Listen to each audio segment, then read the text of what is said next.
Et ça a été... oui, j'ai passé toute ma vie à jouer au cinéma. Quand on commence à travailler, avant même qu'on ait des souvenirs plus tard, on ne se souvient de rien d'autre et on est très habitué à l'idée de se voir de l'intérieur et de l'extérieur en même temps. Et voilà, pour moi, c'est une forme de bénédiction. J'ai eu beaucoup de chance. Ça m'a permis de me débarrasser de cette sorte de répugnance à se voir que beaucoup d'acteurs peuvent avoir à un moment ou à un autre. Mais c'est une étrange manière d'être dans le monde. Je ne sais pas si ça m'a rendu encore plus cinglé ou plus saine d'esprit. C'est un des deux. Est-ce que vous avez toujours cet enthousiasme? Et comment expliquez-vous cet enthousiasme après tous ces rôles? J'adore les films. Et c'est ça le secret. Je suis simplement amoureuse du cinéma, je l'ai toujours été, je le serai toujours. Et ma journée préférée, c'est de me... Voilà, c'est de me lever le matin puis de regarder des films. C'est quelque chose que je fais depuis très très longtemps et comme j'ai pas envie de refaire les mêmes choses, je peux me lasser de certaines choses. Je suis un peu insécure aussi, si j'ai pas travaillé depuis longtemps, mais si j'ai fait beaucoup de tournées, de promotions, parce que c'est un peu bizarre ces tournées de promotion, parce qu'on parle de votre passé, de tout ce que vous avez fait, et j'ai l'impression que les gens mentent et que je sais pas vraiment ce que je fais, et que je dois vraiment me prouver à nouveau que je sais faire du cinéma, et donc je dois refaire un autre film. Il y a quelque chose que je cherche dans un personnage, bien sûr, mais le plus intéressant, c'est ce à quoi je ne m'attendais pas. J'étais attiré par des personnages très très forts, quand j'étais plus jeune notamment. Et quand j'étais jeune, je voulais être le personnage. Je voulais pas être la sœur de, la fille de, la femme de. Je voulais que le film parle de moi. Et je voulais que ce soit quelque chose de solitaire. Je n'étais pas forcément très intéressé à qui j'étais en relation avec les autres. Je voulais faire des films qui soient sur ma transformation, sur mon voyage, ma trajectoire. J'étais très égocentré, mais comme tout le monde, pendant toutes ces années. Mais je réagissais aussi à une forme de féminisme de la seconde vague. Je veux avoir de l'importance, je veux compter, je veux faire des films où je suis un être humain et pas juste la petite amie d'eux ou l'objet d'eux. Et ces décisions inconscientes sont intéressantes. J'ai joué beaucoup de victimes. Mais pendant les 30 premières années de ma vie, j'ai joué beaucoup de victimes sans forcément comprendre pourquoi. Et puis, quand on vieillit, on commence à trouver des schémas, on commence à regarder dans le rétro et on se demandait pourquoi on a choisi les rôles qu'on a choisis. Je suis également programmatrice de cinéma, on parle beaucoup d'auteurs, de films d'auteurs. Vous êtes une réalisatrice, mais je pense que votre corpus, votre œuvre, on pourrait dire qu'il y a un côté auteur dans votre jeu, dans votre comédie, dans vos interprétations. Quelle serait votre singularité de vision ?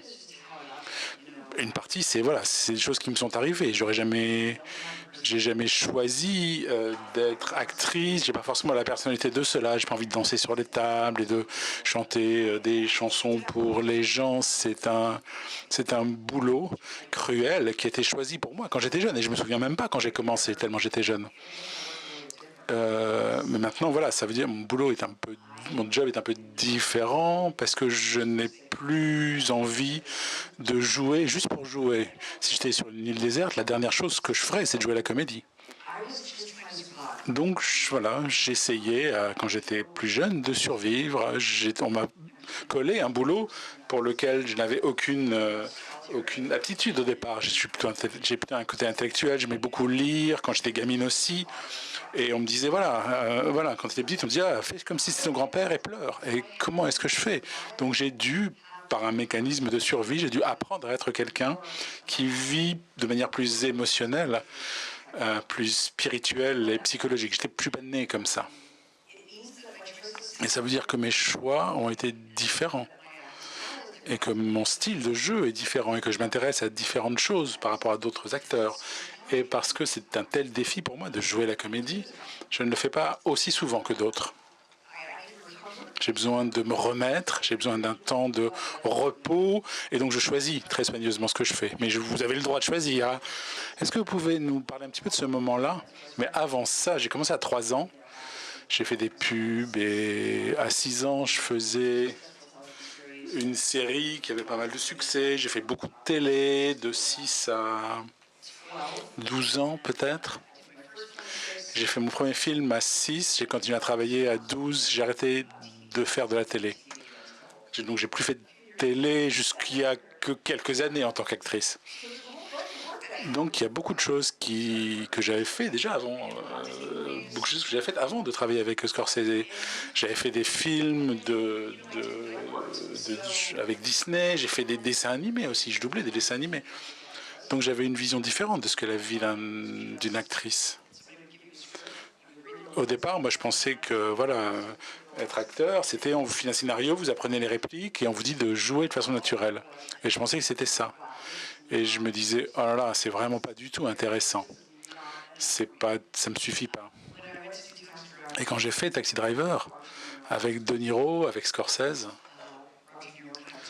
Robert De Niro m'a pris sous son aile en quelque sorte. Et il me voyait dans ma chambre d'hôtel avec ma mère.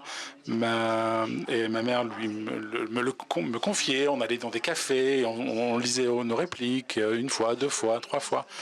Et je ne sais pas si vous êtes déjà rencontré ici, Robert De Niro.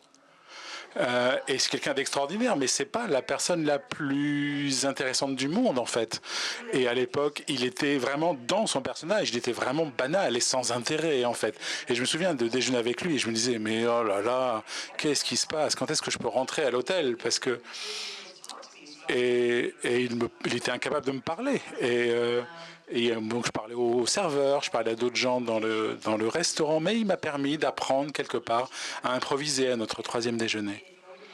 Et ça a ouvert mes yeux à ce que pouvait être jouer la comédie. Et je me suis rendu compte à 12 ans que ah bah oui, c'est ma faute. C'est parce que j'ai pas apporté de choses, j'ai pas mis assez de choses sur la table. Moi, je disais mes répliques et j'attendais ma réplique suivante et puis je jouais naturellement. Mais construire un personnage, c'est pas ça. Et je me souviens à quel point j'étais intéressée, impatiente, et j'étais tout en sueur et je rigolais. Et je me souviens, j'ai pris l'ascenseur pour retourner dans la chambre d'hôtel et j'ai dit à ma mère, voilà, j'ai eu cette révélation. Et c'est de là que j'ai changé.